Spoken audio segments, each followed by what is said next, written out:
G'day, wonderful listeners. This is episode 40 of Trev's Talk, and I'm your host, Trev. Last week, I left off telling you that I'm going to fight CASA's third refusal of a medical clearance to fly planes. Their website has warned they are very busy and experiencing long delays in processing medical clearance reviews. This surely means another long wait for my case to be heard, and God only knows how long my case will drag along for when it has already taken more than a year. I got CASA's last refusal on October the 1st, and I submitted a possible story to the ABC later that same day. On the evening of October the 2nd, I went to a chapel at my local church and sat there in the presence of what Catholics call the Blessed Sacrament, which is a communion host displayed in a special golden stand. The communion host has had many miracles attached to it over the centuries, and there is a comprehensive list of those miracles on the website built by Carlo Acutis, who I spoke about in episode 33. If you Google Carlo Acutis, you can access his website and check out the list of miracles attributed to the communion host, also called the Eucharist. So on the evening of October the 2nd, I talked in my head to Jesus, who is present in the Blessed Sacrament I've just described. I told him about my most recent activities concerning CASA's medical clearance refusal and my reaching out to the ABC to publicise the discrimination I am experiencing. I also told Jesus about my plan to unite the three Abrahamic faiths in my scholarship fund project. When I was young and my father was alive, I often used to sit with him and discuss my past disappointments and my future. He used to give me his thoughtful opinions on what we discussed. When I was talking to Jesus in the chapel, I sort of talked to him just like I used to talk to my dad. My visit to the chapel lasted an hour, and when driving home, I felt a powerful feeling of peace. My heart was in a place of beautiful peace when I went to bed that night.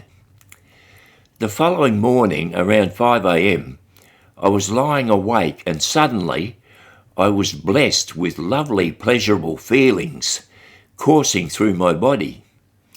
The feelings lasted, I'm guessing, about 15 to 20 minutes and ended with two powerful surges that were so strong they made my muscles contract and arch my body up from the bed. This was a session of ecstasies, which I've mentioned several times in earlier episodes, and I believe it was Jesus rewarding me for discussing my disappointments and plans the evening before, just like I used to do with my dad. Anyway, changing subjects, my latest decision with the medical clearance is I will wait a couple of weeks or so, and before the 28-day period allowed by CASA to appeal their refusal runs out, I will lodge my appeal with the almost $1,000 fee and at the same time wait to see if the ABC contacts me for a story. I will report any action to you, wonderful listeners, as this saga unfolds. The Sunday Times newspaper for the Sunday just gone has an article in it titled Embryos Born of Skin Cells, and in that article it explains that scientists have developed a method to create human eggs from skin cells, raising hopes of new fertility treatments. It also says experts say the discovery could help women who have lost their eggs due to illness or age, as well as potentially allowing two men to have a child together. Women getting a child this way should be fine. The woman and baby would still have the bond I talked about in episode 37. Two men getting a child this way would not be good though. The bond between mother and baby born for the two men would be lost, and it would be better for all concerned if the two men, being suitably paired, were to adopt a child from the large pool of adoptable kids in Australia.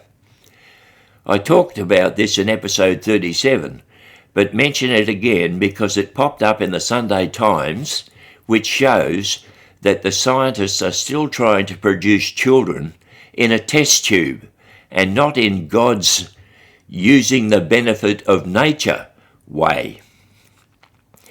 The Catholic Church does not teach on same-sex unions the same way I believe, but I think the church hierarchy is going to loosen their stricter teachings at some point if they want to keep existing.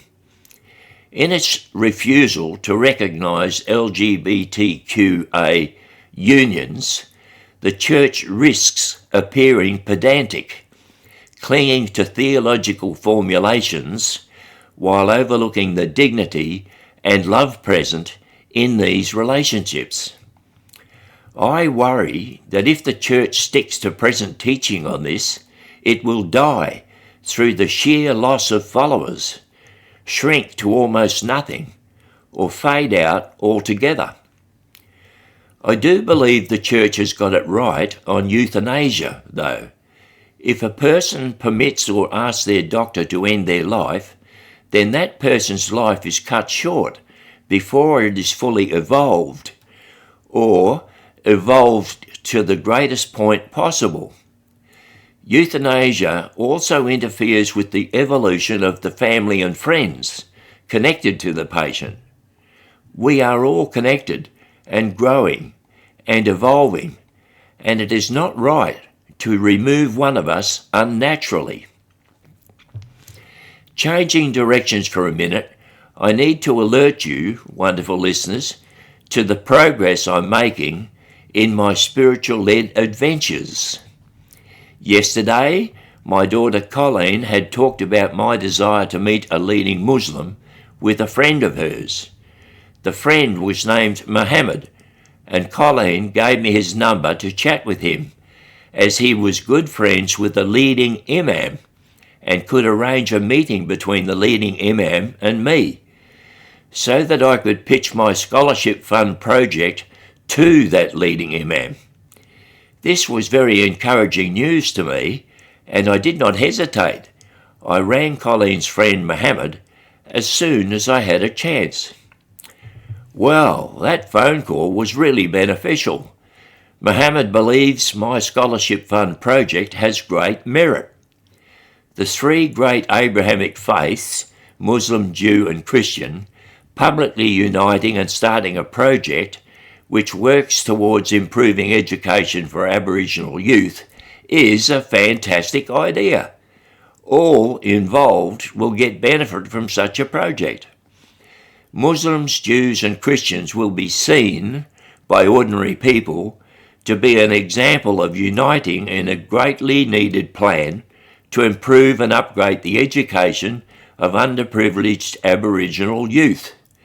Improved Aboriginal youth education will vastly increase their employment opportunities, decrease antisocial behaviour, and, most importantly, lessen criminal activity. The scholarship project will attract plenty of media coverage. At the moment, the public's impression of Muslims and Jews is not good. The Australian public is not proud of the hate being shown in our country. We Australians are proud of being a laid-back people and friendly to everyone. We are not into hate or haters. So when the United Religious Leaders come bursting out in the media with this great educational project for Aboriginal youth, the ordinary people, the everyday Aussie, the man in the street, will be hugely welcoming towards it. Every real Aussie will be proud of the scholarship project, especially as they see it expanded into other states and territories, which will happen, because as it is shown to work in one state, it will be greatly desired in the other states. As a matter of fact, any country that has marginalised Indigenous people can also conduct similar unifying scholarship projects. I can easily show them how to do it. Well, wonderful listeners, don't forget, if you would like to chat on subjects I speak about, you can email me at trevstalk@outlook.com or just comment on my episodes. And please subscribe or follow if you've not already done so. Tell your friends about my podcasts. Let's make a platform which can make a good difference in the world. That's it for this week. This is Trev, tuning out.